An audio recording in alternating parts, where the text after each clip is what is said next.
puts Kentucky back on the field, and then Ray Davis, all day Ray. Man, oh man, is Davis doing it up. This is Tootin taking it to his left, got a seam. Facial Tootin on the move, got some alleys out there. Beep, beep, touchdown! Back shoulder throw, he's got it. It's Tez Johnson. Johnson, Colin Johnson, touchdown. Is their defense. Little hole there to the right side, first down and then some. Jeremiah Love, touchdown Notre Dame. That's Williams in motion, low snap, Melrose stopped. Michigan makes a stand and comes up with a milestone playoff victory. We're back.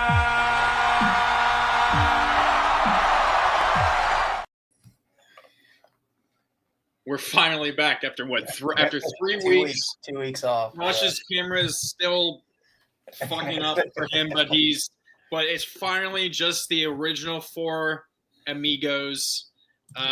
Finally, it feels like we actually haven't had a show. It's just the four of us in a long time. It's either been a combination of two of us, three of us. Phil filling in for one of us. Phil, of course, is busy doing an emergency podcast of his own about the Bryce Underwood news. We'll be talking about that shortly. But, of course, I'm your host, Top Left Box, a.k.a. What the Fuck is Virginia Tech? What is Virginia Tech this season? They have hurt my soul this year. Of course, we have Ryan Playoffs, Fravel. We have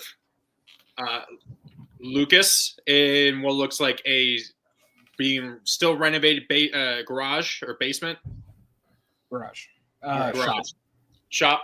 And Josh's camera is not working, but if it was, we'd be able to see his new studio in his new house that he's moved into, or his man cave, whatever you want to call it. Josh, are you there? A, in-progress studio. In-progress studio. Nice. And how's the house, Josh? It's actually really wonderful. It's everything I wanted so far. And, how big is it?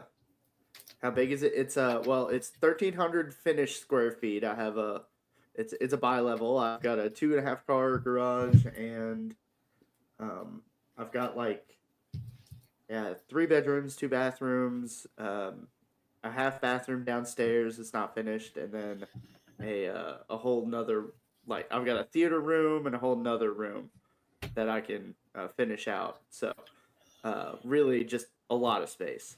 Wow, we are already over 100 people watching this right now. That's crazy. Because we're back, boys. Because we're back. 98 of them are watching on Ryan. Ryan having to deal with a bunch of bullshit. We're not going to get into that.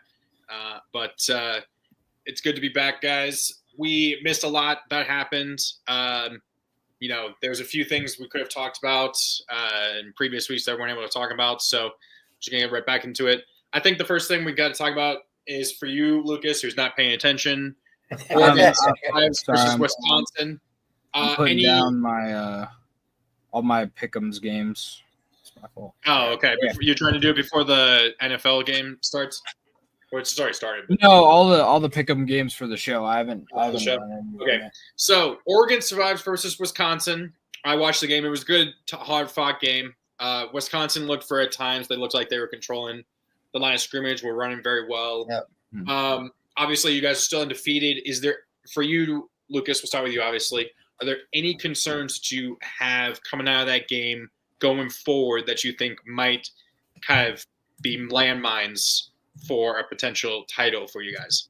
Not at all. And the reason being is in 2010, we beat California 15-13 late in the season. Obviously, we ended out 12-0 and nearly beat Auburn in the Natty. That was a very good team as well, but our defense looks better than ever. I think Mateo Uyunglele is going to be potentially a future number 1 overall pick. That guy is incredible. I think our defense looked really good. You're just glad he's not as bad as his brother is. Yes. Maybe his brother should try defensive end. I'm not worried, especially because of not necessarily breaking news. We learned a few days ago, but Tez Johnson is fine and will be either playing in the Washington game or for sure in the Big Ten title game. So I think once he's back, this offense is going to look just like it was before. He was a lot bigger piece than I thought he was. Truthfully, I mean, Evan Stewart had 8 catches in this Wisconsin game, but having Tez Johnson out there makes all the difference in the world. So him being back, I'm not worried. It's a tough environment playing at Wisconsin at night, especially when we have to travel so far in the elements too. It's cold as hell in Wisconsin right now, so not worried. I mean, like I said, it was a good game. I think what's happened though is, if anything, the only concern you have is that I don't think Dylan Gabriel's gonna win the Heisman now. He hasn't had that many good great games. It feels like he's been good enough to win you guys, but it feels like he's not doing anything Heisman worthy. So I feel like he's no longer. I don't think he's the betting favorite, right? I believe he's still the betting favorite. Oh, he is. Okay. But if he wins the Heisman, it's going to be based off of wins alone. I think it's pretty dumb. I know a lot of college football fans think it's pretty dumb to have wins as a quarterback stat, but it is. It is. At the end of the day, we all know that it is. So if he continues to win games, especially winning the Big Ten championship, I think he has a good chance. I think we're all in agreement that Ashton Jeanty deserves it more than anybody in the country. But I saw something that Jeanty yards after contact is 3rd in the country in rushing yards. The only thing I would say push back on that is that Travis, if Travis was given 40 attempts a game, God. I'm just saying. I'm just saying. Yeah, but you could say, you could say that for so many people. Think about if Luther Burden was throwing the ball 40 times in a game, what kind of stats would he have? Or if Jeremiah Smith had 40 passes a game, what kind of stats would he have? So I think this is a stat that they just came up with out of nowhere, is snaps. How many snaps he's taken this year, and that has never been a stat, but because it's Travis Hunter, they just think that they're like, oh, let's throw snaps in there. And I don't think he's the best. It is a stat. There are but it's not a Heisman stat. It's not think about this. I don't think a stat for linemen. That's what I was going to say. It's a stat. I don't think stat for linemen, but I may be in the minority here, but the Madman, Phil, get him back up here. The Madman. Where'd he go? Why is he not popping up? There's the Madman. Okay, hey, there he is. There he is. I want to finally all 5 of us together for once. I want to finish, especially now that Phil's here. Seth is over here. What's good, Seth? Everyone watching on Twitter, make sure you like and subscribe to our channel. We're trying to get to 500 subscribers. Absolutely. Hell yeah. So let me just finish up. Absolutely disgusting. All right, sorry, keep interrupting. I'm sorry. Finish up. Two-sided players. I genuinely think that Miles Jack was a better two-sided player than Travis Hunter is right now. I don't know if you guys remember much about Miles Jack, but that guy I remember running back and linebacker at UCLA. Linebacker, such a good running back for them. I'm not going to say better, but I still think that it's I think he was a better he was better on defense for sure. Right, and I think Travis Hunter's better on offense than he is. So my thing is that they're only because I agreed with John T. After seeing him against Oregon when he was going he had 200 yards per game or something crazy like that. But then he struggled against Hawaii, struggled against Nevada, and it's kind of at this point, Boise is just handing him the ball to StatPad so that he can get the Heisman. They're literally just handing the ball 40, 50 times a game. And they're winning those games because hey Ryan. As long that's the thing. It's always really as long as you keep winning. Offense, Yeah. I mean, when you're averaging 4 yards a carry, when you were averaging 8, Like, It's just like the MVP. I see it as if you took that player off that team, would that team be the same? Would that team be as good? That team would be terrible. I don't think Colorado would be as good, or not Colorado. Sorry, Boise would be as good as they are without Genty. Same thing with. I mean, Colorado might be a little bit better because they still have Shedeur and a few other good players, but they're not going to be as good as they are. You know what I mean? They probably would be a 5-5 team, not 8-2 like they are right now. So are we saying are you guys giving your picks for Heisman? Well, we were talking about that. We were talking about Dylan Gabriel because he's still the Heisman betting. He's still the Heisman betting favorite, but I think those two guys are more deserving right now than Dylan. By the way, why isn't if Dylan Gabriel, and no disrespect to Dylan Gabriel because he's got an undefeated team. I think they're the only undefeated team right now. Army. Oh, Army, you're right. So after this week, they will be the only undefeated team. Not for long. All right. So, yeah. And Dylan Gabriel has been playing good football. I think he has 22 touchdowns, 6 interceptions, a bunch of yards. You know, he's playing good. That said, this is not a guy. This is a guy that it almost hurts me to say, but shouldn't Will Howard get some consideration, right? No. See, the difference is, and we were just talking about this before you joined, is that winning is a quarterback stat. And I think Dylan Gabriel replaces Will Howard. I think Will Howard would be the number one guy right now, betting odds, if he won that game. Yeah. Yeah. I think that's just how that was the Heisman moment for both of those guys, was that game. Right. Yeah. And Will Howard had very similar stats. Their stats Will were Howard's identical. But Will Howard's defining moment in that game was sliding with less than 5 seconds to go and running the clock out. That's fair. That's what we remember him from in that game.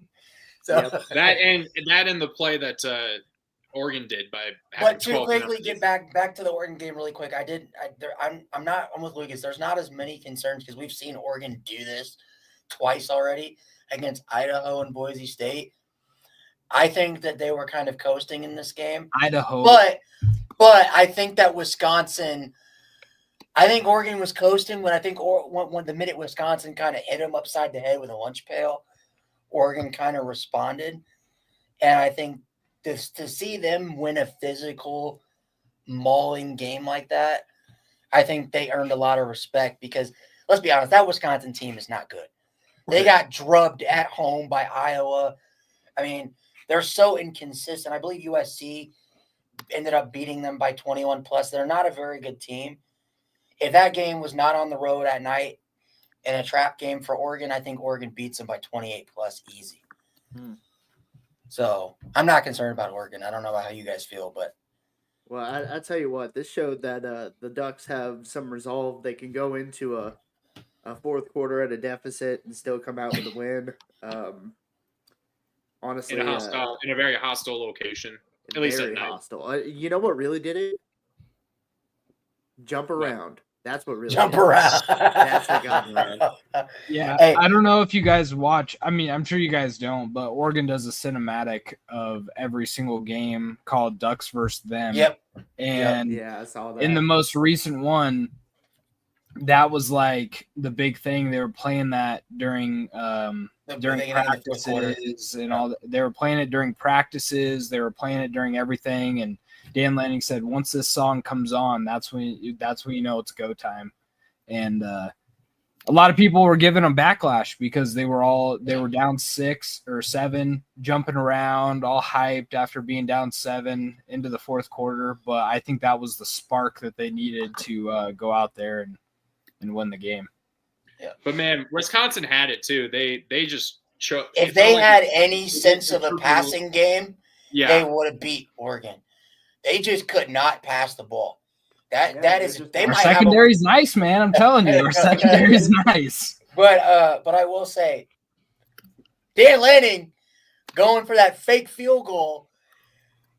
I don't know what the fuck that was, unless I've seen some Ducks fans saying he was so confident that even if they didn't get that fake punt or fake field goal, that Wisconsin was not going to be able to go down there and get a field goal. That's a nasty ass narrative. I'll let you have it because you're undefeated. But if Wisconsin would have took that and kicked the game tying field goal, We might be sitting here having a different conversation. Look, man, offenses don't always travel, but defenses do. And he knew Dan Lanning's a defensive coach, and he knew. And I will say, if Patrick Herbert makes a block, Ross James might be walking into the end zone on that play. Like, seriously, he missed the one block he needed to make, and Ross James might have been walking into the zone. Hey, Parker says realistically, Oregon should have 3 losses right now. Yeah, that's so Hey, garbage. hey, Parker. I will give you one maybe, and that's the Boise State game. Hold on. That Boise State game, you guys did use some Jedi mind tricks to get out of that. There was some bullshit wizardry in that game. I will say. But the Idaho, we were never in trouble in the Idaho game. I don't know why people bring that. We were never in trouble. But I think you were in trouble. Well, trouble is something. I do think the Boise State game is the only one. Ohio State, you obviously won by 1 point. That was a close game, and then this Wisconsin game. Man, that Yeah, Boise I State mean, game I don't great. think you could. I don't think you could even put the Ohio State game in there because we were leading. Like, yeah. we were leading at halftime. It was back and forth. We deserved that win. All right, let's get into the next. We got a few games, a few more games. So yeah, bro, they don't. Though. Hey, first of all, let me ask you guys this before we go. Did you guys talk about the fact that the That Bryce Michigan Underwood- Wolverines? We're getting to it. We're getting to it. That's Getting gonna be to it. like probably the last thing we're gonna talk about. Honestly, we're gonna talk about the games first. We could just talk about it now. Screw it. Let's just talk about it now. Get out of the way so Phil can do. Okay, his, well, actually, his I have a banner there. Let me find it because let I Phil know- hang the I know this is- banner for getting I'm Bryce kind Underwood. of mad about this because I have 2, but the other one is obviously the Buffs getting Julian Lewis. Obviously, that's the other big Right. news. First of all, this is a little disrespectful, Connor. Don't put us as an afterthought with Julian Lewis. All right. No disrespect to Julian Lewis. I was Respectfully. going to plan on talking about Colorado rolls over Utah and then go into this. I apologize. And also, by how you would normally put people by last name, Julian Underwood is last in this between Lewis. But also, I will say it is a sad day for Notre Dame fans because USC lost Julian Lewis and we're celebrating for like 10 minutes. We're Right before they got a better quarterback, and then they got a better one, and then we see Michigan. We're like last week. We're like, yeah, LSU's gonna keep them like $10.5 million. No, but you guys can celebrate the fact that LSU lost them too, though. No, because we hate you guys more than we hate LSU. Who did USC get? Ryan, who did USC get? They got Houston Longstreet, the 5-star quarterback. They flipped the kid from Texas A&M. Yeah, I will argue that Julian Lewis is the best in that class, but that's for another time. The best what? The best quarterback. See, I hate Michigan. I hate you Michigan. Stop the blasphemy right now. I'm just saying. I mean, I think he might be the best quarterback in that class. Hey, listen, it's pretty hilarious because I listen to Josh Pate so often talking about LSU and Parker's just. Hey, who's this Parker kid? Parker is an Ohio State fan, so that makes more sense. Of course he is. Oh, the disgusting, vile, disgusting, cesspool. So, my question is: we can get into Underwood. My immediate question is: there's all these rumors about Deion Sanders possibly going to the NFL, maybe coach the Cowboys if Jerry Jones does the smart thing and the expected thing and fires Mike McCarthy, with Shador then also possibly going to the NFL. Does this keep Deion there, or what happens if Deion leaves? Does Lewis then decommit and go somewhere else? I don't think Julian Lewis would have went to Colorado if he didn't have some reassurance that Deion would still be there, because this has kind of been a cat and mouse game for the last couple months with Julian Lewis. First it was Auburn. Colorado's always kind of been in the picture. Then Indiana, because his, I believe his quarterback coach or somebody in the family that he knows is on the staff at Indiana. And then I think he was just kind of waiting to leave USC's class until he knew 100% that Dion would stay. Well, because Lincoln Riley is not going to be there after this year. I think, yeah. That's You think he gets fired? I think he takes a coordinator job in the league. In the NFL, I could see that. Lincoln Riley? Go be an OC Lincoln in Riley the league, I think. Lincoln Riley to the Bears. That's what Lincoln Riley to the Michigan Wolverines. As your OC? As the OC. And we pay him head coach money. I don't care. Well, I mean, Phil, you're already dropping what? Exactly, right. What's the number now? 14 and a half? What's money? What's money to Michigan? Quarterback. It doesn't matter. He's going to make Bryce Underwood a Heisman Trophy winner. What's money? A Heisman Trophy winner on a 7-5 team. Absolutely. Yep. First of all, don't disrespect us like that. He's going to throw for all the yards. Hey, I won the Heisman with Michigan in CFP 25. So here's the thing about Julian Lewis though is in the commitment post, it was like Shador was a big part of that commitment post and like handed him the keys and all that kind of stuff. And to me, that makes me think that Dion is going to stay. Because Shador was so involved in the recruiting of Julian Lewis. Yeah, and I mean, I do think it's also, that makes sense. Plus, I feel like with how, obviously we're going to talk about Colorado. We'll get to that. We'll get to them after this. I don't know why Dion would want to leave now that he's done. Now he's kind of done what he wanted to do, which was turn Colorado around, right? And he hasn't been in a really good spot now. They're 8-2, number 15 or 16 in the latest CFP. They're just on the outside looking in to possible Coach of the year shit right there. No, that is. I mean, it absolutely is. And I think he has shown he is a good coach. I do think he will eventually make the jump to the NFL, but maybe not this year, especially. I don't think he does. You don't think so? He'll either do that or he'll just take the FSU job once. Yeah, I think that's what he's waiting for. If I'm being real, if there's one job that Deion Sanders wants, it's Florida State. And I think he just came out in that press conference, I think yesterday or the day before, saying he's got his kickstand down in Colorado, like he's rested, he's happy in Colorado. When the question was brought up about moving to the NFL, here's the other thing though. Although I don't think he does go to the NFL, I think a situation can happen where it can, right? Let's say the Cowboys draft his son. The Cowboys and the Cowboys alone, right? Draft his son. Then I could see it, right? And him going to the NFL. But I don't think that's going to happen, number one, because he's going to be a Titan, that's why. Well, he probably will. And the Cowboys are in on Dak Prescott for millions of dollars. Right. They don't necessarily need a quarterback. So I think he stays at Colorado as long as Norvell stays at FSU. And as soon as Norvell is gone. What if Travis Hunter gets drafted by the Cowboys? Because that's a good question. I don't think you go. Cowboys you follow a corner, right? You don't follow a corner to go coach a corner or even a wide receiver. A receiver or a corner. That's what I'm saying. Yeah. Well, I mean, they're also not going to get a top 3 pick. Travis Hunter's going top 3. He's definitely going. Well, the Cowboys are pretty bad. Are they not? Cowboys are bad, but I feel like they're not going to be as bad as the Panthers. Don't they only have like 2 wins right now? 3.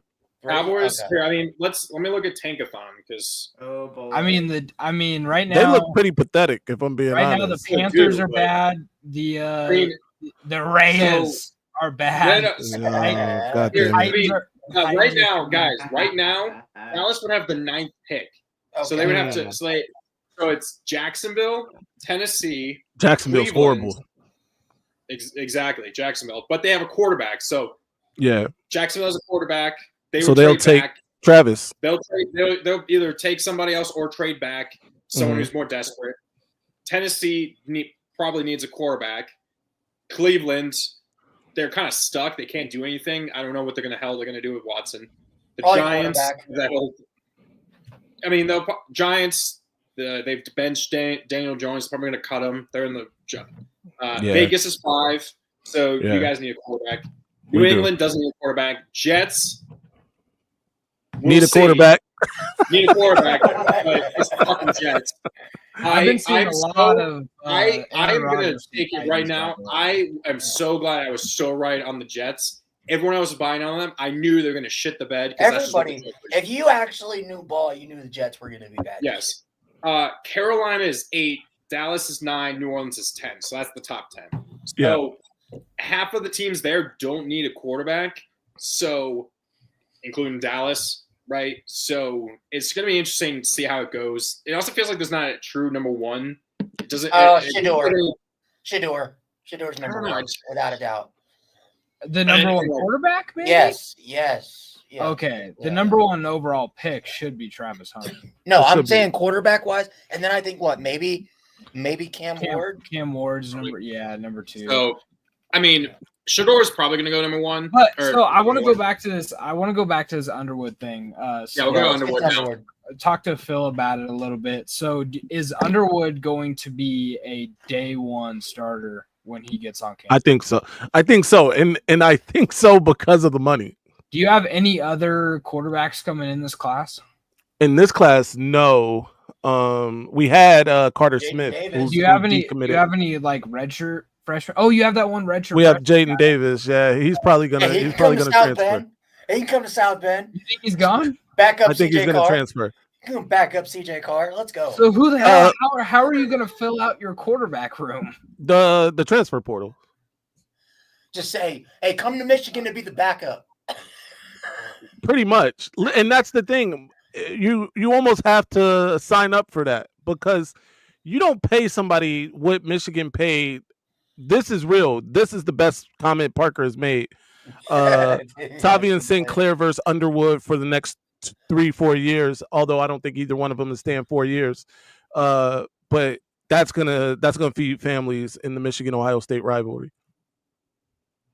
Yeah. Wasn't Drew Aller supposed to be some amazing NFL prospect, and he's just been completely just mid? He's also playing for a terrible. I mean, they're not a terrible program, but for quarterbacks, he's playing for James Franklin. How many excuses does he get though? I think if Drew Aller was on this, I don't think he would do well at Oregon because Oregon plays a different kind of ball. But I think if he was at Michigan or Ohio State, I genuinely think he would be like he would play like he plays like Will Howard. He plays exactly the same. I disagree because Penn State. I think he's better than Will Howard. Let me say he's got a higher ceiling than Will Howard.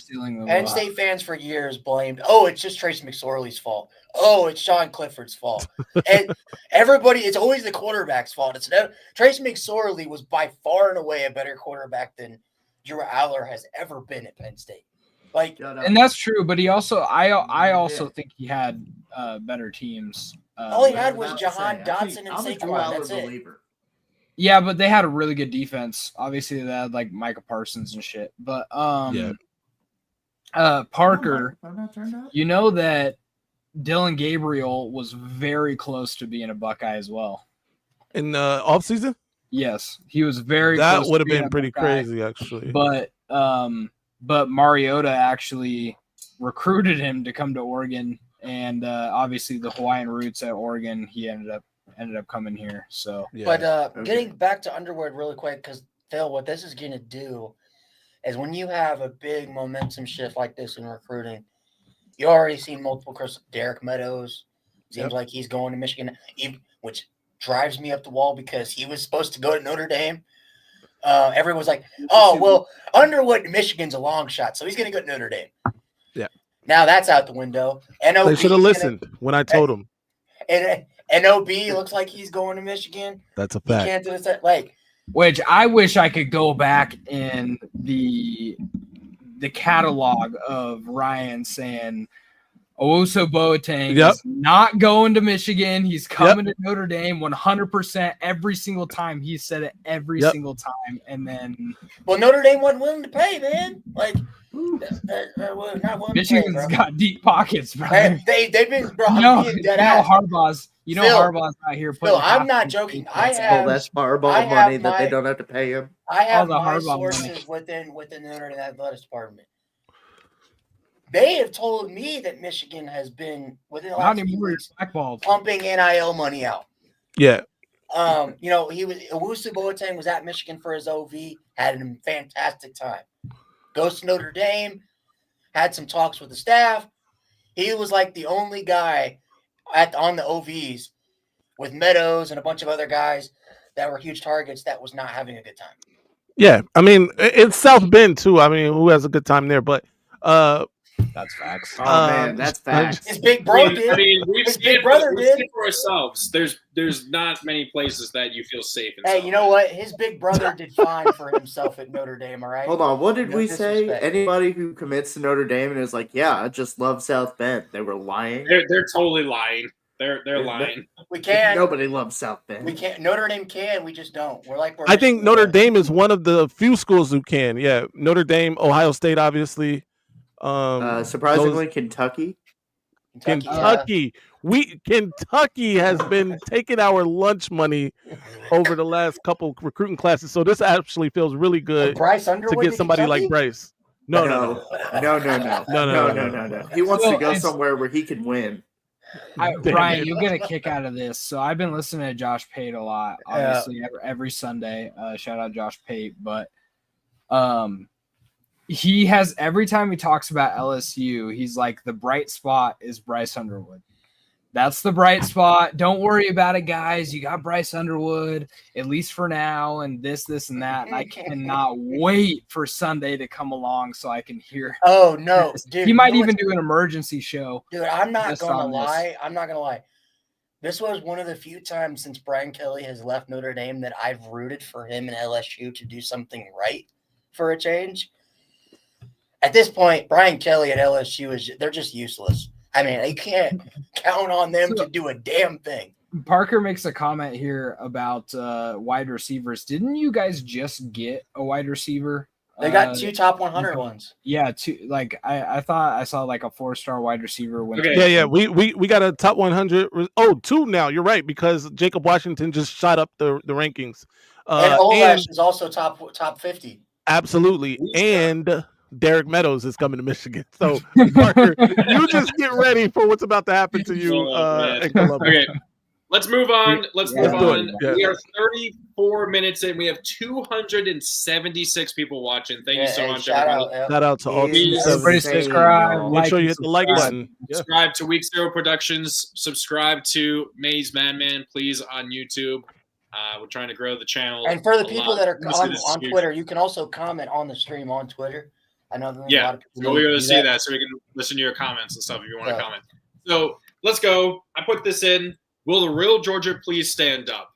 I mean, last week before the show that we didn't have, I literally had written Georgia struggles against Ole Miss. Is their dynasty over that they kind of had for the past few years? Now all of a sudden they beat Tennessee. So which is the real Georgia? And also, how do you guys see their season going? I think we can start with Ryan and then just make our way down. I think Georgia's just fine. I think part of it is they have the number one strength of schedule. They're not out here like Indiana, Penn State, Texas, playing these weak schedules. And, you know, like, was it Kirby said it best? He was like, you're playing on the road at Ole Miss, on the road at Alabama. You're playing Tennessee at home. Like, those are hostile environments. A lot of them were night games, primetime games. If you put Oregon, who was the consensus number one team in the nation, you had them go on that stretch, to expect them to even come unscathed would probably be a lot to ask. So I think Georgia's just fine. I think they're still a national championship contender. But for the people that are also yelling and screaming that they should be ranked higher. They still lost to Alabama. They still lost to Ole Miss, and they were blown out in both of those games. So you can't justify moving them up more. Dude, I mean, I get that. I still do have a problem though that they're still behind Texas though, even though they have more losses. Well, Texas should be dropped. Texas should be. Texas has no business being a top 5 team. Doesn't really have a signature win. They got blown up by Georgia. They've had a weak strength of schedule, so that does bother me. But I am concerned with Carson Beck. He, I think, is like one of the most turnover-prone quarterbacks in the country now. He turns the ball over too much. He's thrown. Hold on. It's like 12 interceptions to 19 touchdowns. That's not great. And I'm pretty sure it was like 11 of those were in the last like 3 or 4 games. Yeah, I think I read somewhere else that he has like the most like turnover-worthy plays, like throws in the country. Like he's just throwing the ball he's Jameis Winston in the NFL right now. He's just opened his own bakery and just making turnovers right now. So, Fantastic. That was a bar. That's honestly the one thing that I have against this Georgia team is it seems like they're very turnover prone with these interceptions. And here's the thing, right? They're a fantastic team. They do have the strongest strength schedule, and it's just hard for me to even write them off. Hey, Parker, this is how it was for us with Alabama before Georgia came along. So, I mean, that's fair. That's how it was. Well, you had a season last season. You had some Georgia reprieve last season. They didn't make it. True. Yeah, but like I said, Georgia is a really good team. I think their turnovers get them in trouble in some games, and I think they clean up the turnovers and they'll be just fine. But this last week was no surprise to me. Georgia always seems to just have Tennessee just in their back pocket. Always. Yeah, I agree. I think so. Who would they replace if they were ranked any higher, right? I think Georgia's a really good football team. They are kind of Jekyll and Hyde this season, right? They come out the gate, blow the doors off of Clemson. Obviously the loss to Alabama, which looked like it was going to be real Shabba Ranks early, but they obviously recovered, got it back. Shabba Ranks, by the way, is an ugly man, so it looked like it was going to be ugly. Is what I meant. They got back in that game. They took the lead even in that game before losing. And then they dominate Texas, and they lose an ugly one to Ole Miss. That was ugly. So I think it is. I don't know what Georgia team shows up, but I do know I think Georgia can beat everybody in America. Mm-hmm. They can also lose to some of the other teams. Yeah. Yeah, I think it's fair to say that Georgia is probably would be the number 1 power ranked team in the country. I don't see a team that on a neutral site that would be favored over Georgia. Maybe that's the name. Maybe that's, just because of the players that they have. I don't know. But I just think that Georgia is still one of the best teams in football. The problem is their offensive line. Their offensive line is god-awful. I thought Tennessee was going to do more against that O-line. Tennessee got absolutely robbed of that game, by the way. We can argue about it until it gets light outside, but brother, I think they got robbed in that game. Oh yeah. Hold on. I'm going to stop that right now. No, you don't get to 31 unanswered points. It's not your time to talk. It's mine. I have the talking stick. So I think they got robbed. But anyways, I do think it doesn't exist. It's Schrodinger's stick. We can't see it. I think you could also say that for a few other teams. So it is what it is. But Georgia has to figure out their offensive line issues if they want to try to push for a national championship. And obviously the turnover problems as well. They're going to have to fix very quickly.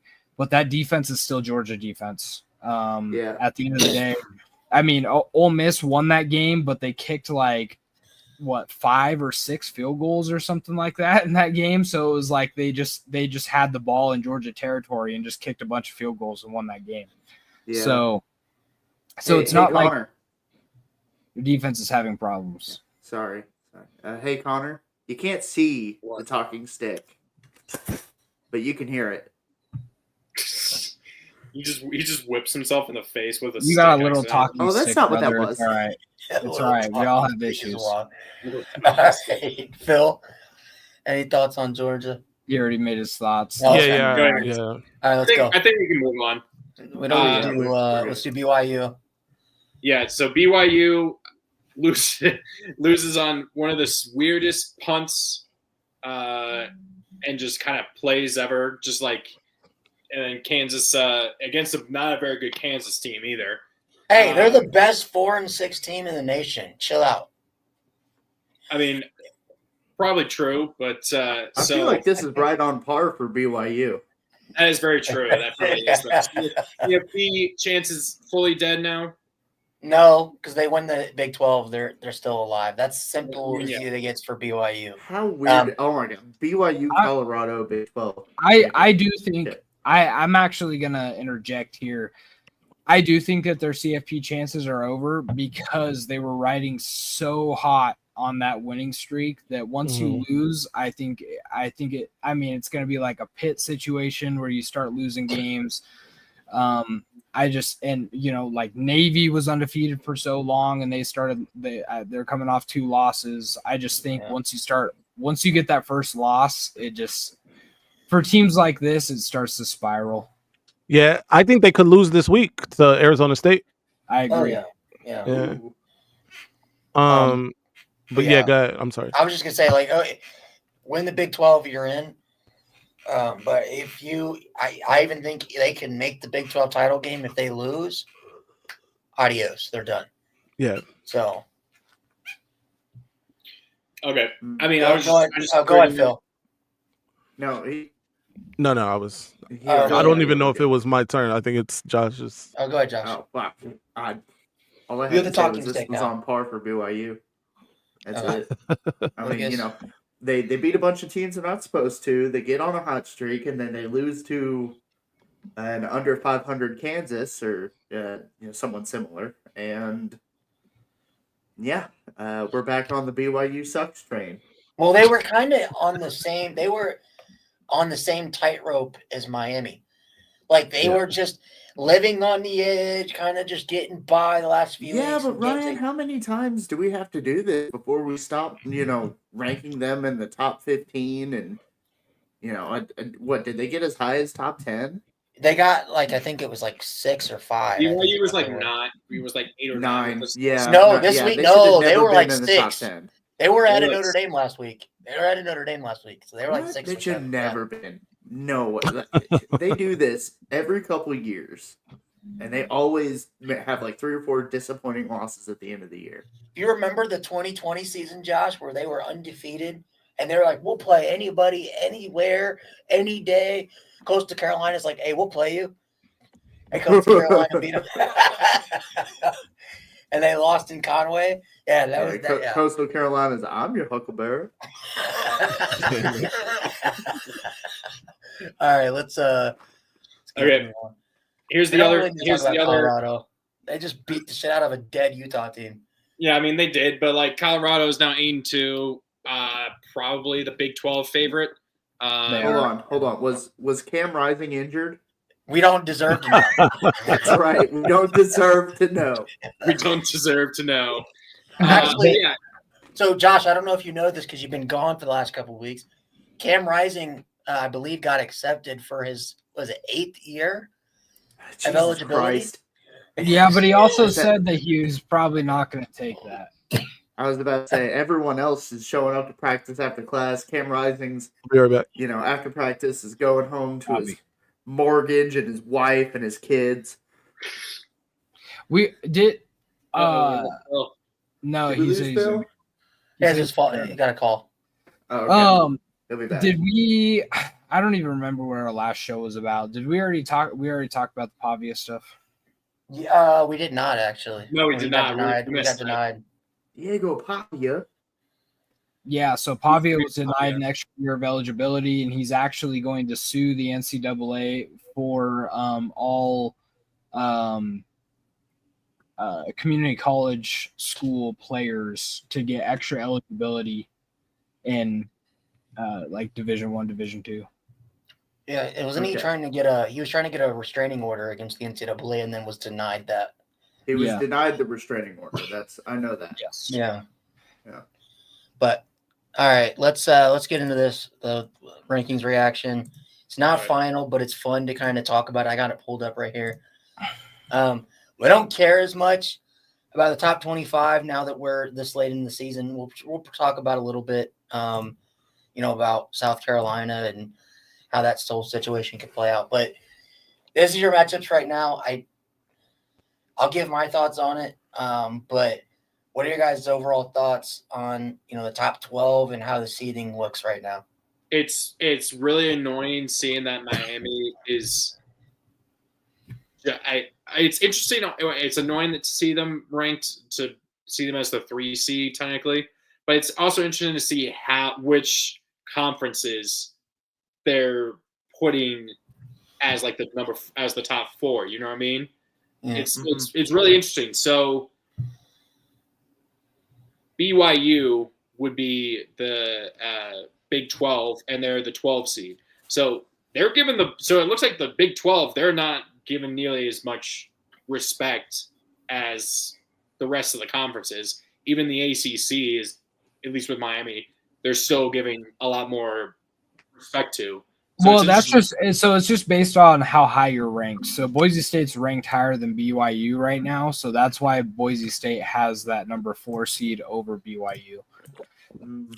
So that can change dramatically. Like if Colorado ends up winning out, they'll probably be a top 10 team. They'll probably end up jumping Boise State, I'm sure, and we'll end up getting that 4 seed. So this is just based off of how high those teams are ranked. Miami at number 3 seems to be a little bit of a joke.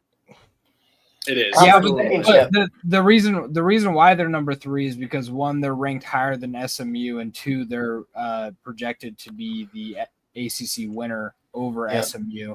By the way, I'd like to point something else out. Yeah. Preseason, when we did our ACC rankings, you were an SMU I told guy. You guys SMU was going to be nice. An SMU guy. So what I want to point out though is that, and me and Sean talked about this last night on our show. You already see the SEC folks, mainly Ole Miss, Georgia, Tennessee, and Bama, bitching about the fact that Boise State's going to get a bye and they play in the freaking Mountain West. Miami lost to Georgia Tech and they're going to get a bye. And everyone's saying on Indiana. I think what you're going to see is once this 2 years, because this only goes for the next 2 years, and then they're looking to expand for the 14 team. Once this is done, I think you're going to see a lot of pushback because I think everybody thought this was a great idea. Let the 4 conference champions get a bye week. Right. Until we get to this point, and most of us would realize that Miami would probably get drubbed by anybody in the top 10. Boise State would get probably drubbed by anybody in the top 10. But they didn't. But that's the point. They don't play nobody. That's the they issue. Played Oregon really close. But Boise State was also in a dogfight with Nevada and Hawaii. Like, are we really not going to – you got to watch the games. Like, you can't – And Notre Dame got their shit kicked in by NIU. This isn't about – but Notre Dame would blow the doors off of Boise State and Miami. No, but what you're saying is, like, that doesn't matter. They still won those games, you know? Just because you win doesn't matter. You win the weak-ass ACC, I get a bye week. Like, that's not what they should have done. I understand your frustration. I get it. Do you understand that what you're proposing is going to end up being 4 all SEC all the time, baby?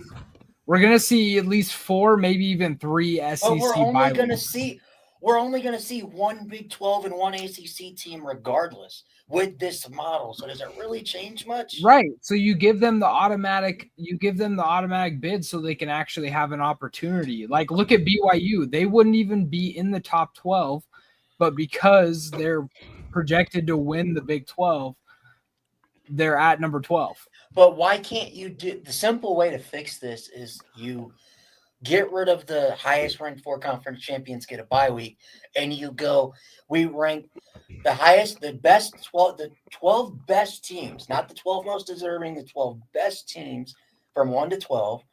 And then if you win your conference, you're guaranteed at least a spot in the playoff.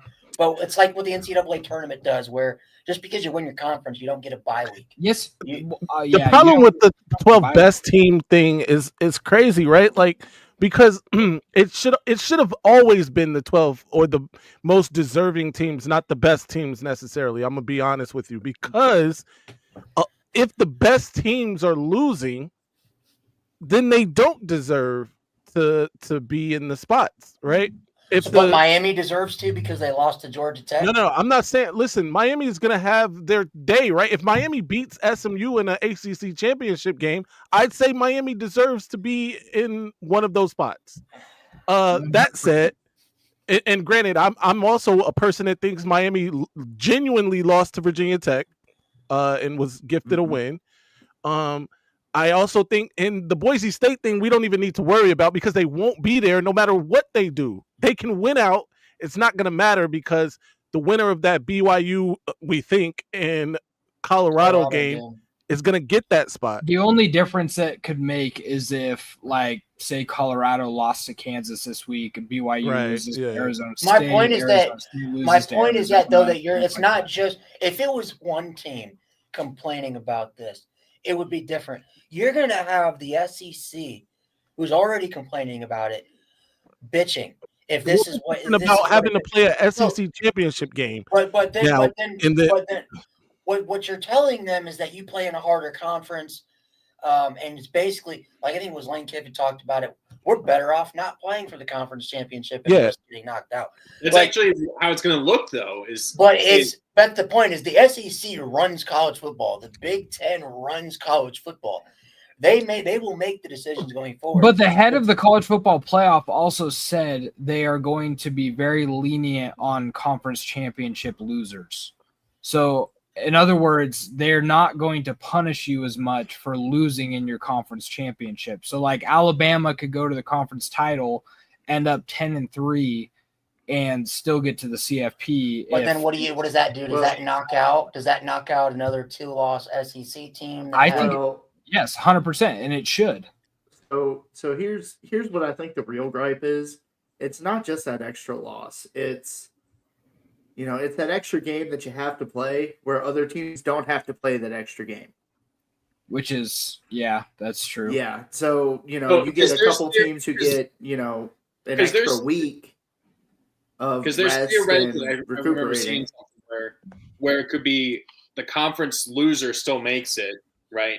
The conference winner gets the bye. Or no, sorry. You could theoretically have it to where you have like multiple teams from a conference make it.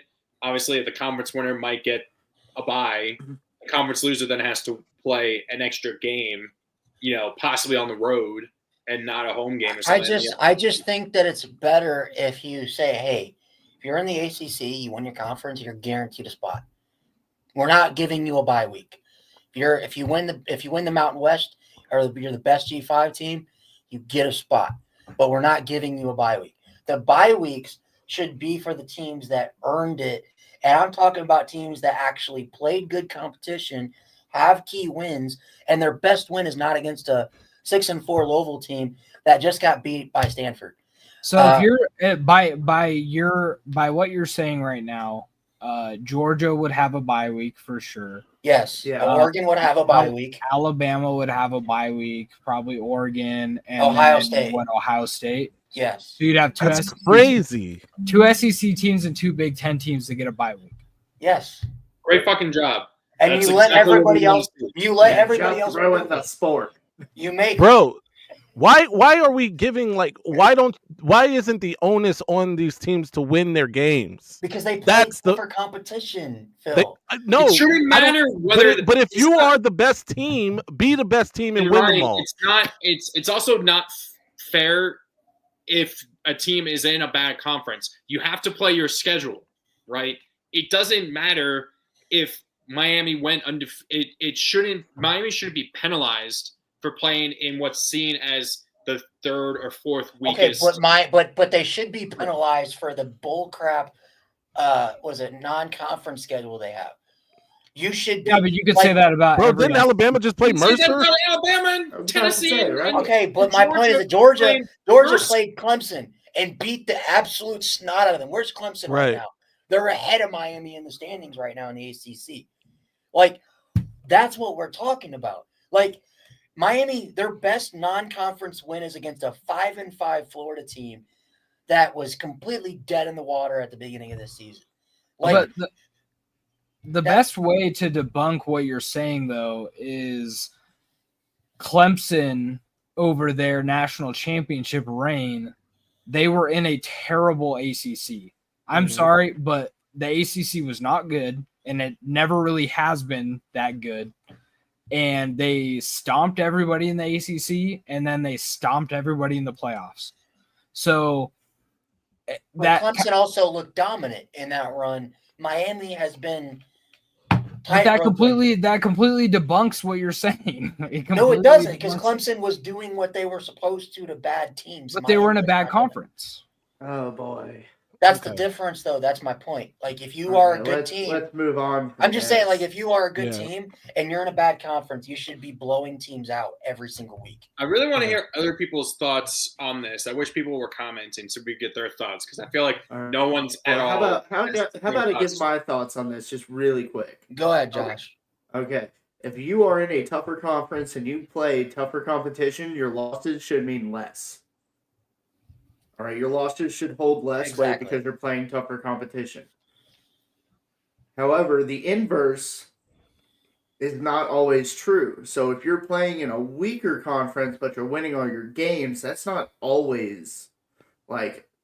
I mean, people are talking bad about Indiana. Indiana still won those games, and handily, by the way. All right, I think Indiana has a chance to beat Ohio State. Okay, that's not And I hope they do. Some people are saying, Bro, I hope they do also. We'll beat the hell out of Indiana.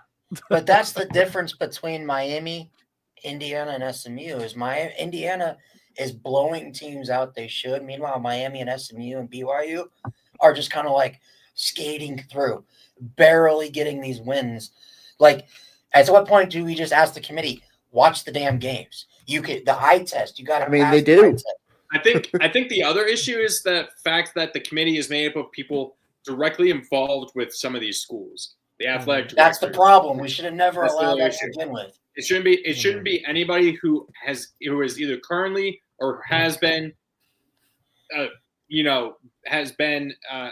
currently an athletic director or the president of some conference or something or whatever. Like, I've seen some. We should get together 12 NFL coaches. Yes, and they get to pick. Yes. Yeah. But I've seen SEC fans like, well, why are all the SEC teams having to go on the road to Big Ten teams when we all know that Georgia would most likely dog walk Penn State, Ole Miss would probably dog walk Indiana, and they're like, well, I told them, I'm like, well, duh. Why do you think Georgia would dog walk Penn State? Because Penn State's their offense is atrocious. That Drew Aller would be pick city. So he'd just be trading picks with Carson Beck. But my point is that I explained to them Texans game. I explained to them. I said it makes sense. Look who the damn chairman of the committee is this year. Oh my God, Warren Manuel. Let's move on. He's gonna have Big Ten bias. Like Penn State is heavily disrespected, by the way. I think so too. They are not a good team. Their best win is they lost by what, 7 to Ohio State? If you watch the game, they should have been blown out by 21 plus. But they weren't. But they weren't. Oh, it had mistakes. But they weren't. Well, bro, Ohio State stuffs them in the locker every year, and it's not necessarily. So we're not going to because talk. So do we just forget that Penn State almost should have lost to USC? Should have lost to Wisconsin? Like, I am not going to let you take Penn State's like absolute shoulda, woulda, craziest coulda. comeback win. Hey, you know what's away from them crazy like about that. all these teams in the top 12 right now? They didn't lose to a MAC school. Oh Hey. wait! Oh, I Hey, forgot! hey, Oh you know wait! what? Oh wait! Hey, you know what? But guess what? Wait a Penn minute. Penn State, Indiana, they don't have a win against a team that would be playing for the SEC title right now. A&M is the best win that any of those teams have or would have. They're not even projected to go in. Texas They and are. Alabama are. No, it's Texas Texas A&M. and Alabama are. No, It's Texas Texas and A&M only has Alabama. one conference loss. No, Betting odds, brother. Texas It is. doesn't matter. A&M Texas right now. A&M is about to have 2 conference A&M losses. right now is placed second right now. So they Congratulations. They still. Oh man, this is great. Next. Yeah, next. Let's move on. Okay, finally, Ryan. Only Bama would have lost to Mercer. You might have had a point. This is the one thing. We also beat the team by 28. That Oh my God, NIU, Ryan! but Shut the okay. fuck Oh up. boy, transitive property. This was the one thing we didn't miss. Let me from know the when last you guys 3 have weeks of lead the football. nation in biggest margin of victory. This was We the do that. only We just thing we just checked really off do have- all the Ryan boxes. The number 82 strength of schedule by the Hey, way. but we're Gosh, we're blowing out of teams all the out, Ryan unlike boxes. certain teams want to be in a Gosh, dog were fight you with were you Michigan. tracking what What are we doing? bullshit excuses Ryan came up Oh, dude, I got a bingo card. How long ago did you say bingo? Did he fill Hey, out the margin entire of victory when you play back. Oh no, teams. right All right, there, we better do right these there, a picks. transitive property win. Oh my There it God. is, bingo. Yep. Finally, we're to the pick'ems. That was the one thing we all did not miss is Ryan's every rant that he always has about trying to make Notre Dame look better than they are. You guys brought So- up NIU, so I mean that So, NIU was like pick'ems, 10 Lucas weeks ago. still leads. Josh is in second. Ryan's in third. I'm in fourth. Phil is in last. At least this time we made sure that Phil actually got his picks in and didn't miss an entire week like last year. So Thanks. all of these on here, the bets or the odds the spreads are from FanDuel. So go take it with a grain of salt. That's theirs, not any other betting odds. So we have Sam Houston FanDuel, State not a at sponsor yet. Jacksonville. We do not have FanDuel yet. No. At Jacksonville State, who is a 6.5 point favorite. I'd still like Sam Houston State. They've been really good this year. I took them last week. I've picked them a few times, and they've been good to me. So I'll take Sam Houston State. So Sam Houston State, shout out our Kennesaw State Owls. They were in a dogfight with Sam Houston last week. Went to overtime. I think Jacksonville State gets this at home. They've been up on the FBS a little longer. Give me the Gamecocks in this one. I too will be taking the Jacksonville State Gamecocks. I believe this is going to be a 10-point game. I'm gonna go with Connor on this one. I like Sam Houston State to pull off this slight upset here. Give me Sam Houston State. Oh, it's tough. I'm gonna go with Jayville. All right. All right. Next, we got I was surprised when I saw this. UConn is 7-3 at Syracuse, who is a 10.5 point favorite. Jim Moore. Fun fact: a coworker of mine at the TV station I work at, he dated Jim Moore's granddaughter. So he Did knows. he get kicked off the team? No, but this is not UConn. He went to he grew up in LA, so this was probably when Jim Moore was, I think, at UCLA. UCLA. Cuse, I don't know what to think of Cuse. They've obviously they've won like 2 or 3 straight, but they just Marshall NIU. Hey, don't let me remind you about App State. We've never lost to an FCS program. Don't let me remind you about that. I'll take Syracuse. All right, give me the Fighting Honda McCords in this one. I think the talent gap between Syracuse and UConn is pretty big. I think I'll give me the Cuse in this one. Yeah, I'll take the citrus fruits in this one. Yeah, I'm also going with Syracuse and the Maserati McCourt. Maserati McCourt. Maserati McCourt. The old 5 interception game. Shout out on McCord. I'm taking Cuse as well. Okay. All right. Two teams I don't know who to trust less. So Wisconsin at Nebraska. Nebraska was like 4-1, 5-1. They're like on a 3 or 4 game losing streak. They're still favored somehow. Man, I don't know who I. Tough I place don't to know play, man. Huh? It's a Tough tough place to play. I guess I'll take. You know they have the largest fan base in college football. No, the game's sold out. Dude. No, Nebraska? Ohio State, Notre Dame. You want to bet? 1 and 2. Yeah, I do. Nebraska? All right. In terms of total fan base, like across the country. No. Yes. Okay. Give me mini Mahomes. Give me Nebraska. Mini Mahomes. Yeah, give me the fighting mini Mahomes in this one. Man, I hate picking the Cornhuskers. I guess give me Nebraska.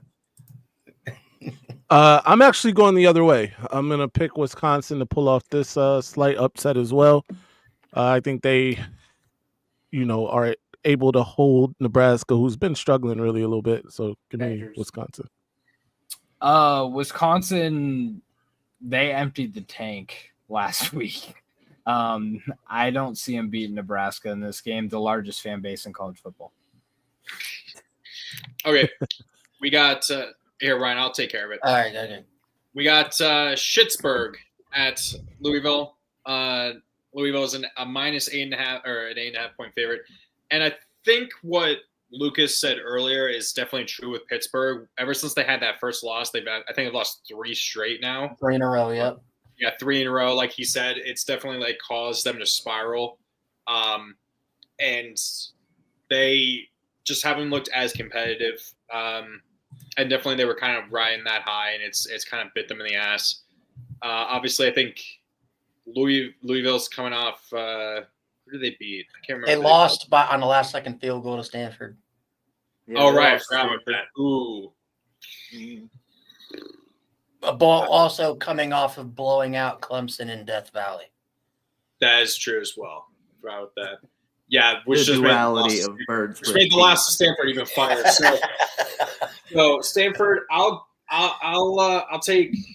I think Pittsburgh's losing streak continues. I'll take the Cardinals, the Fighting Lamar Jacksons. Yep, give me the birds with teeth in this one.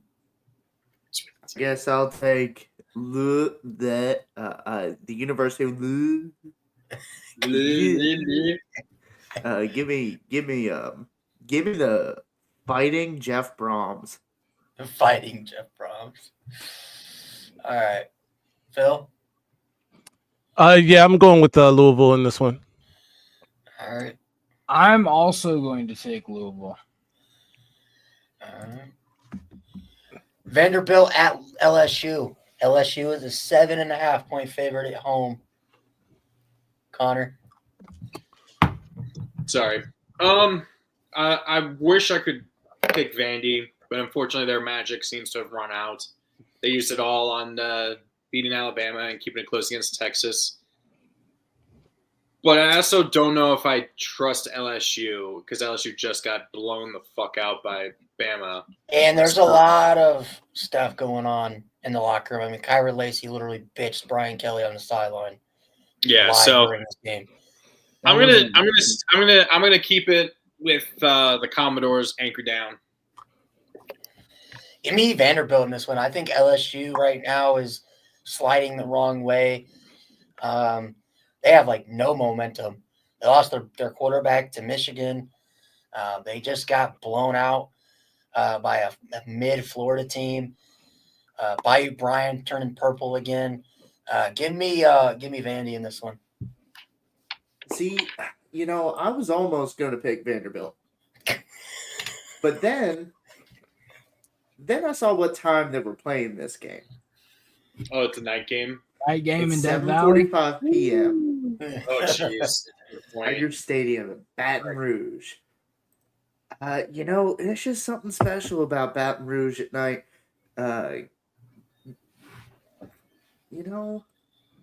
me just. I gotta scroll for a minute. Give me a sec here. You know what? Go ahead and tell me. They deserve this day. Go ahead and say it, Ed. Go Tigers! Go Tigers. Give me the LSU Tigers to win at night at home. Oh, man. Yeah, I agree. I think LSU, even with their struggles, and I know it's a lot going on down there, and I would love for them to lose this game just to point and laugh some more, but I'll go with LSU. I agree. I would also love for them to lose this game, but night game at LSU, their team is too good. I saw some backstory on that crash out on the sideline with Brian Kelly and their wide receiver. Their wide receiver is actually kind of a dumbass, and he was Hilton. It was actually very good for Brian Kelly to light him up because he deserved it. I'm taking LSU in this one. Wasn't it he said, I can't believe it. You're so effing unbelievable. You're so effing uncoachable. No, he said you read him saying he's so uncoachable. No, he said stop jumping. And then the guy was like talking back and he was like, you're uncoachable. Who do you think you are? And it's because every single time that specific guy gets a ball passed to him, he jumps for no reason. Like he'll be wide open and he'll do a little jump. I saw this whole break. Okay, that's what you mean. I thought he was like jumping off sides or something. No. All right, so Penn State's best win, their signature win, goes on the road against Rutgers. Give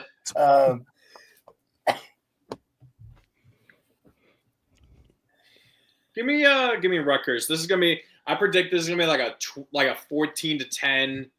This is gonna be like the Michigan game for Illinois. This is gonna be like a low scoring, no passing kind of game. It's gonna be like 300 to 400 total yards rushing between both teams. Yeah. Give me Rutgers. Give me Illinois in this one. They're not a directional school, but I guess I'll take the Illini to win here. Yeah. I'm actually taking Rutgers to win this one at home. It's a quality football program. Rutgers. It's a quality quality program. I'm going to take Illinois to win one of the few Big Ten bias schools that are in the top 25. Very true. Here is Phil's favorite elite program, number 24 UNLV at San Jose State. You wish you would have had this last year. Would have definitely made that. They should have been. They should have been made that resume look even better than it already was for Michigan. But UNLV is an elite program. It's amazing they're doing so well despite what happened with the QB. That situation happened. Malik Williams, baby. What was it? They lost to Syracuse, and then shout out the Camels. And that Syracuse loss, they easily could have won because I think they were leading. They blew a lead. Yeah, they also lost another game. I'm trying to think who they Boise, lost. Right? Was it Boise? Oh, Boise. Yeah, they lost to Boise by 4 points on the road. Yeah, so they could be very close to being undefeated UNLV. I like them. Give me Vegas. I think this will be a close game. San Jose State had beat Boise State on the run for a little bit, but I'll take UNLV, the Fighting Rebels, in this one. Was there not a line on this game? Oh, there was. Oh, was there? Sorry. Does Vegas? I think UNLV have a line on their own game. No, let me look that up real quick. I apologize. Oh, okay, I got it. UNLV is a 7.5 point favorite. Well, there's your answer there. I think multiple people are gonna be able to hit the turnover slot machine there. Yeah. So give me UNLV. Yeah, I'm going UNLV too. I am taking San Jose State. They have the best wide receiver in college football, and they have played some very tough games their last couple games, and I think they're tougher. Isn't Nick Nash a former quarterback as well? I do not know, but okay. Shouts Nick Nash. Okay, number 16, Colorado, who's only 2.5-point favorite at Kansas. I feel like this is because Kansas is getting a lot of respect because they beat BYU. And they're getting hot right now. Yeah. I mean, I think Kansas is on like they're on a 3-game win streak. 3-game win streak. Yeah, they're like 1-5, 1-6. They're on a 3-game win streak. So they're catching hot. Obviously, they need to win out to make the playoffs and stuff like that. Or not make the playoffs, make a bowl game, excuse me. But I think it'll be close, but I still want to take Colorado. I really am liking what I'm seeing. I think Dion, if they make the conference championship, even if they lose, I think you could be looking at a possible, not just Big 12, but National Coach of the Year candidate right there for Dion, what he's doing. So give me the Buffs. Oh, you got to go, Phil? I do. Okay, he's putting his pickings in the thing. Yeah. His pickings.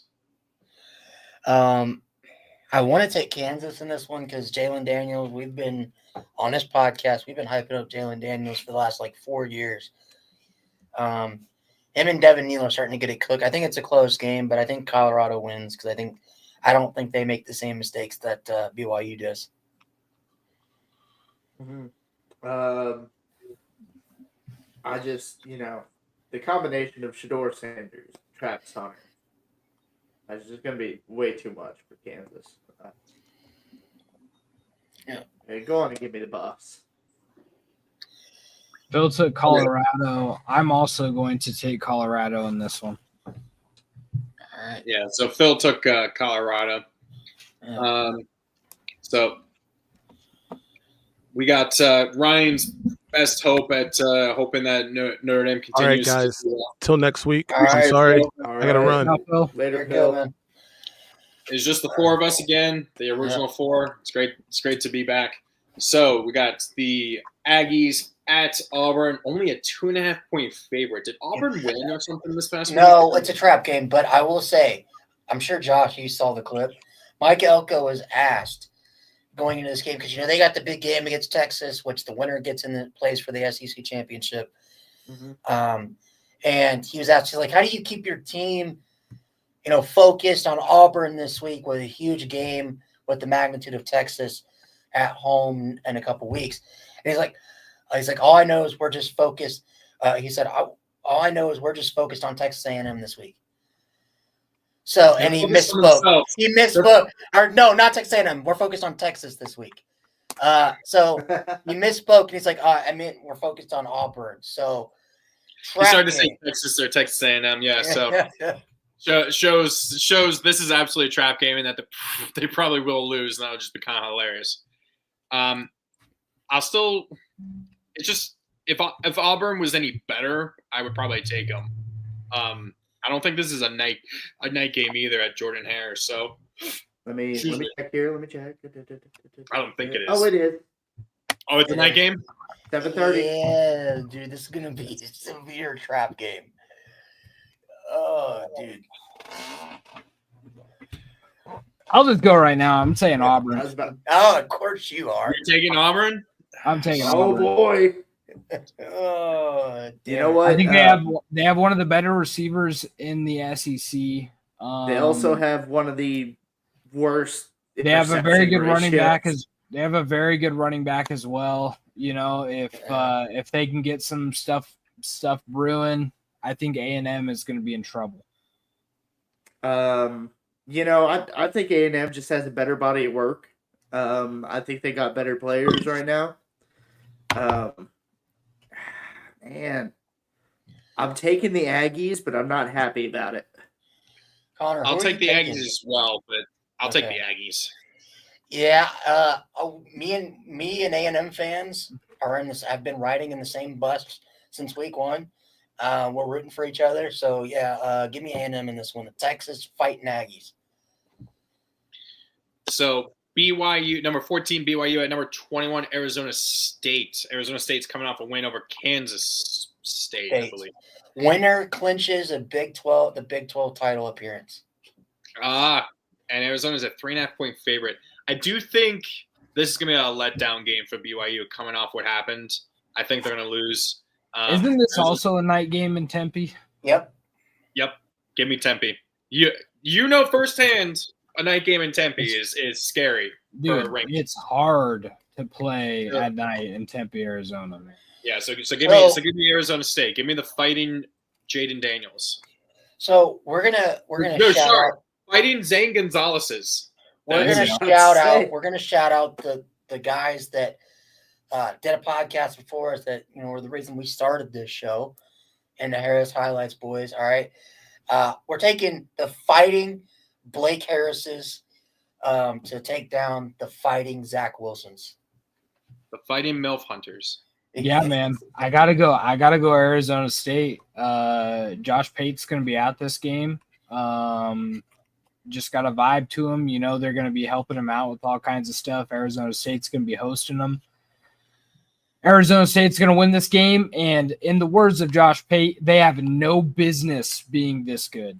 Absolutely zero business being this good because they have zero players that are of any good on their team. Their running back is good. Continue to win. Scattaboo is a stud, but they have nobody else that is any good. Isn't Sam Levitt pretty good? Sam Levitt is okay. I mean, he's the reason why Jaden Rashada had to transfer because Rashada knew he wasn't going to play. But Arizona State. All right, I'll take the Sun Devils. Kenny Dillingham is an absolute savage, and if for whatever reason Dan Lanning decides to go to the NFL, which I don't think he will, I want Kenny Dillingham in order. You know what? I'll say this really quick. One of the few times we've been wrong about our conference predictions, we had Arizona State finishing last in the Big 12. Yeah. Hey, notice how Arizona State fans I'm telling you, bro.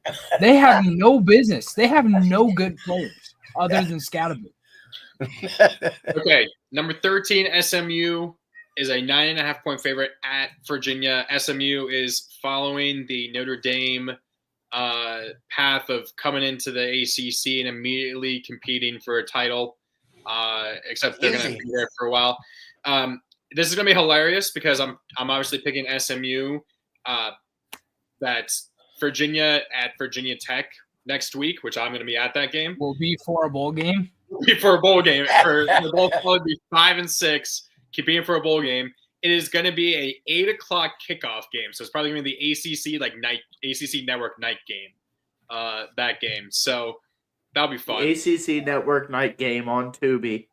Exactly. So yeah, give me the fighting Jake Eichsted's, my coworker who dated Jim Mora's granddaughter. All right. I think this is a close one because SMU was in a dogfight with Boston College this past week. I think it's close, but I think SMU gets the win on the road in Charlottesville. I don't think this is going to be close at all. I think SMU absolutely destroys them. Yeah, I agree. Give me the Mustangs. Okay. We got number 9, LSU, a 10.5-point favorite. LSU? Oh, whoa. Yeah. Sorry, at Florida, 10.5-point favorite. Those guys don't want to see Florida again. Florida, surprisingly, is doing better because I'm taking Ole Miss. You're taking Ole Miss? About to go take a dump. So give me the fighting Jackson Darts. No, Elijah Moore's. This is the definition of a trap game. I don't know if this game is at night or not. And the hold on, I got you. Because that might be the deciding factor here. Nope, it's noon. Yeah. Them Florida boys don't come out to play until nighttime, so it's give me noon in the swamp.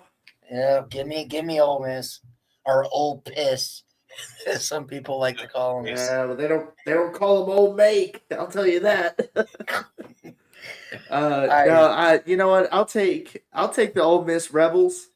I think this will be a lot closer than 10.5 points, but I'll still take Ole Miss. All right. We got number 7 Alabama, a 13.5-point favorite at Oklahoma. Oklahoma. That's not enough points. Is over here just being like, don't look at our season so far. Just look at the dumpster fire. Oklahoma already posted the date and time of their spring game. They're so done with this season. They're so done with this season. When was the last time they had more than 3 losses? What? They went 4-8. They went 4-8 a couple years ago. Oh, was that no? That was the first year with. That was the first year of their Venable, yeah, right? Venables, Yeah, Venable. I've completely forgot about that. But man, Bama, they're gonna cover easily, I think. Remember when Oklahoma and Texas said they were going to come into the SEC and run shit?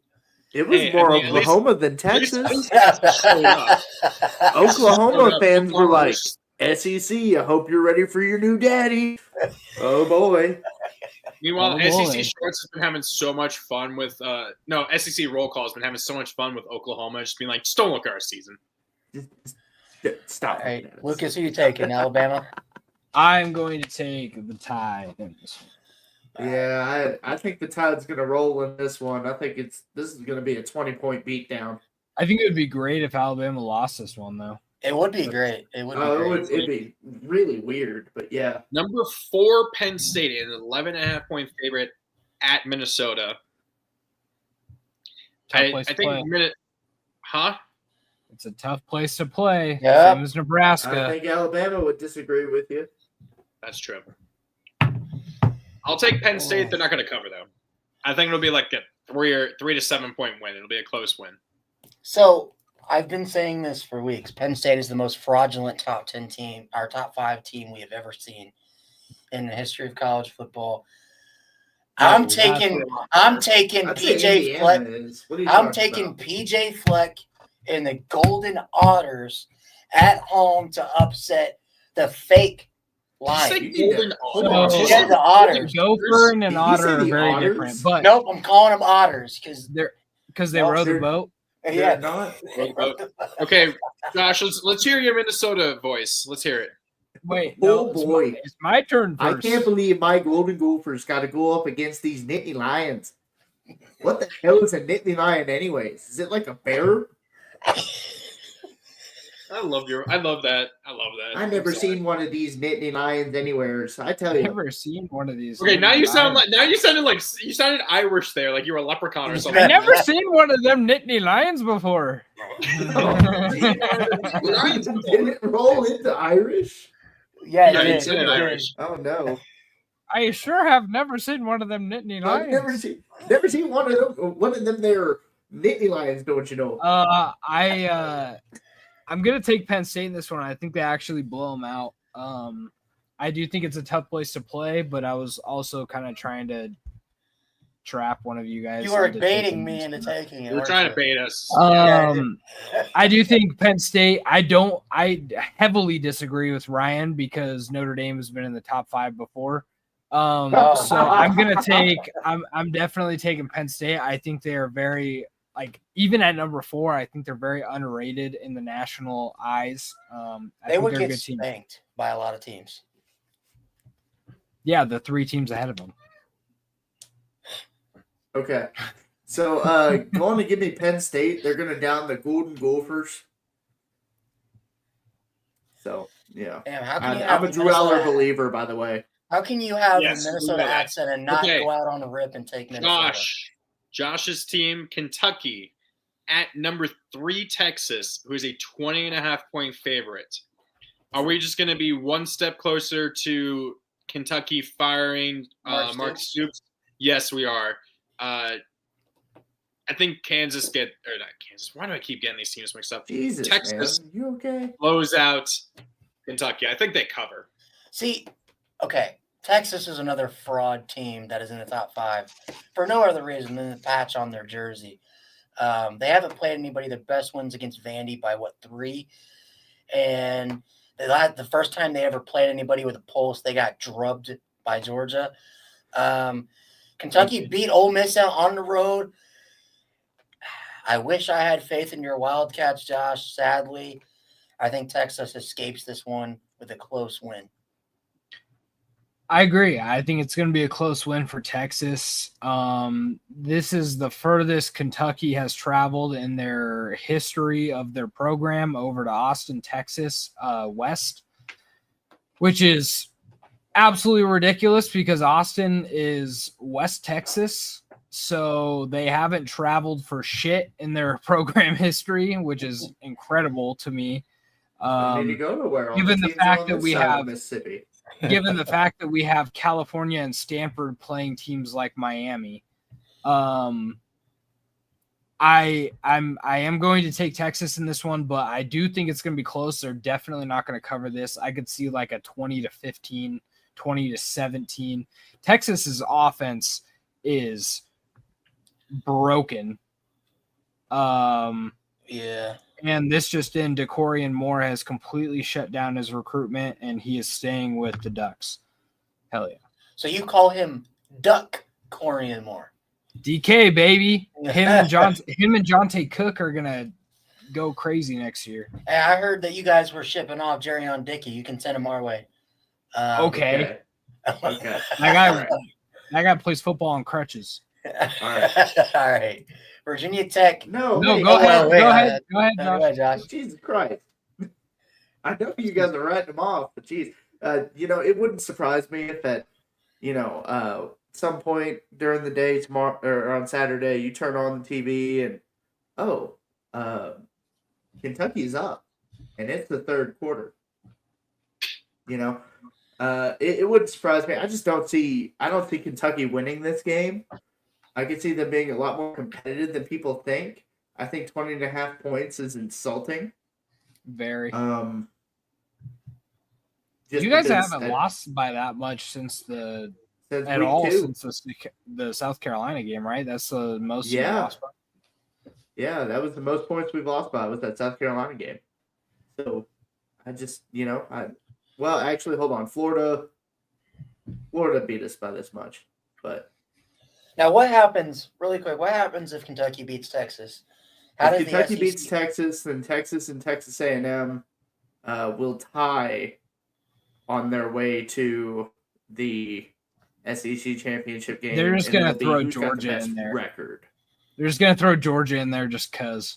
Yeah, might as well. No, Texas. If Texas loses this week, A&M moves to number 1 in the SEC because they only have that one conference loss. But then what happens? Does Texas drop below Georgia then because they head-to-head? Well, I mean, I don't know. The same amount of conference losses. Georgia's over Ole Miss. I don't know how the standings work and the tiebreakers and all that stuff work out in the SEC. They don't make sense, especially we'll do tiebreakers. Look, that doesn't matter. We'll figure that out when we get there. We've got 5 teams tied for first in the SEC. Okay. The Big Ten makes no sense either because it took them like a half a week to figure out that Oregon had clinched the Big Ten championship, even though we already know we did. All right. Didn't make any sense. Let's move on. Virginia Tech at Duke. Speaking of conference championships. Huh? Speaking of conference championships, I was making fun of you because you guys suck. Oh, cool. Yeah. Sick. Should probably be in the ACC title, but I don't know. Are you out? Are we out on Brent Pry? I think we might have to be. I mean, I'm pretty dang close. Like it's every loss is almost exactly the same. Yeah. It's just his in-game management is just utterly ridiculous and bad. There are Madden players who have better in-game management than he does. There are 5-year-olds out there with PlayStation 5 that have better offensive play calling than Brent Pry. He's not okay. He's a defensive coach, so he's not calling that. So all right, guys. All right. Yeah. I'll go first. I'm sorry, Connor. I think Duke, they're putting together a solid season with Malik Murphy at the helm. That defense is legit. I think that, being on the road at Duke, I believe this is Duke's senior day. I think the former Fighting Riley Leonards get their 8th win of the season in this one. VT's going bowling.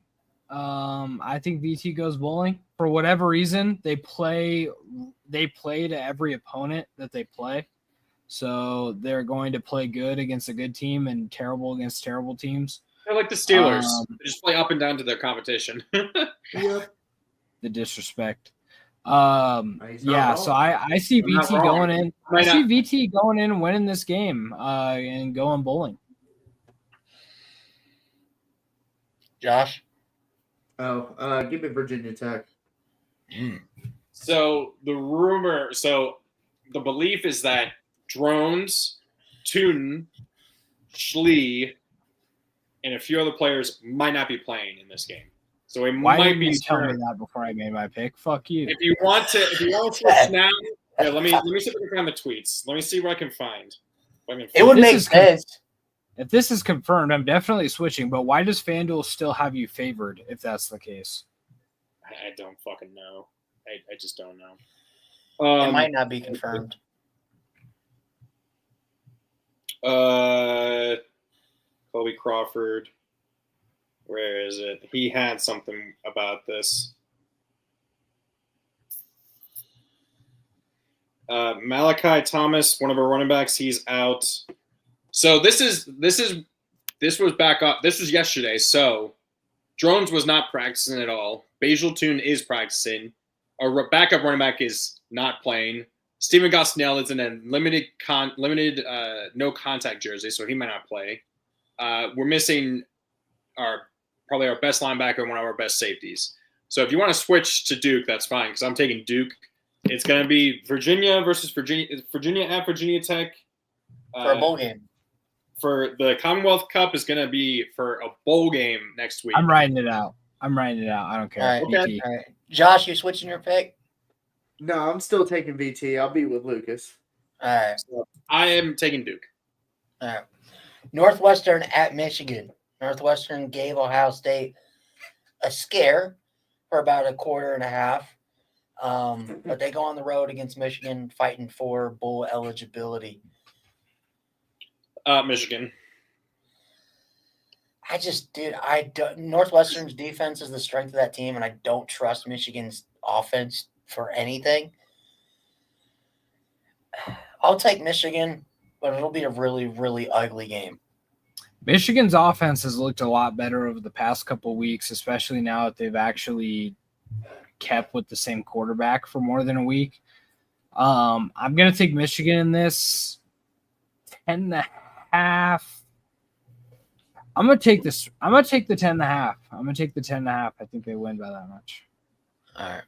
Yeah. Wolverines. Go on and give me Michigan. Wolverines. All right. Hell yeah, dude. That's one of my favorite. The undefeated movies. Army Black Knights played Notre Dame, and it's technically a Notre Dame home game, but it's a neutral site, the third neutral site of the season in Yankee Stadium. Notre Dame is a 14.5-point favorite. Anybody else hate that we're playing football games in baseball stadiums? They've been doing it for a few years now. It's a little weird. Yeah, I know. I hate it. It sucks. I mean, I did go to the Maryland Virginia Tech Pinstripe Bowl. That was kind of fun.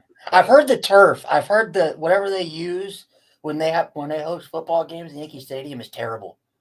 Like, gotcha. You have terrible footing. So, I think Notre Dame wins. I think Notre Dame wins. So I'll take Notre Dame, but I think Army gives a better challenge to them. Maybe. Navy the imploded. They imploded. They shot themselves in the foot. If they had cut down the turnovers, maybe it's a little bit closer. I don't think they would have held up as well, but I think Army will keep it close. I think it'll be less than. It'll be like maybe 14, maybe 10-point win. It wouldn't have been 52-14. Sure, give me Notre Dame. I'm also going to take Notre Dame. Again, I do think it's going to be close. I might take that 14.5.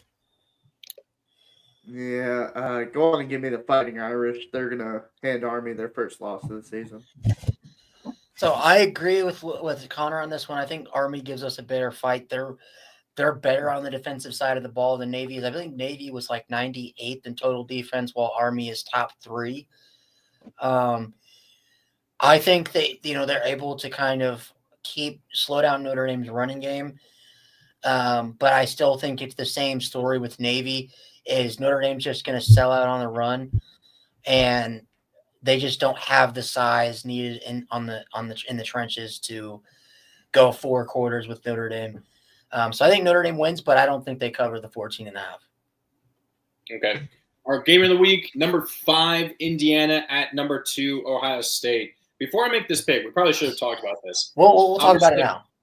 Obviously, a lot of teams, there's a lot of SEC fans that are bitching and moaning about Indiana being ranked higher than some SEC teams, only just because they're undefeated, even though they have 1 win over a team that's above 500. Okay, this is their chance. If they lose, but it's a close loss, does that validate them a little bit? You know what I mean, Josh? I think anything besides a blowout loss would validate them. Well, what's considered a blowout? What's considered a blowout? Like, what's the threshold? Like 2 touchdowns or more. Okay. So if Indiana they lose by 10, they're and it's like 30-40. That's a decent game. So if Indiana loses, like, let's say 28-14, how far do they drop? Do they drop? Depends on if it was like 14-14 deep in the was it like 7-28 in the third quarter? I'm not giving you any context. The final score is 28-14. Well, I think they lose a little bit of respect, do they not? But my question is, if they get blown out, what you're saying is 14 points or more, does Indiana deserve to fall completely out? Because there have been people that say that.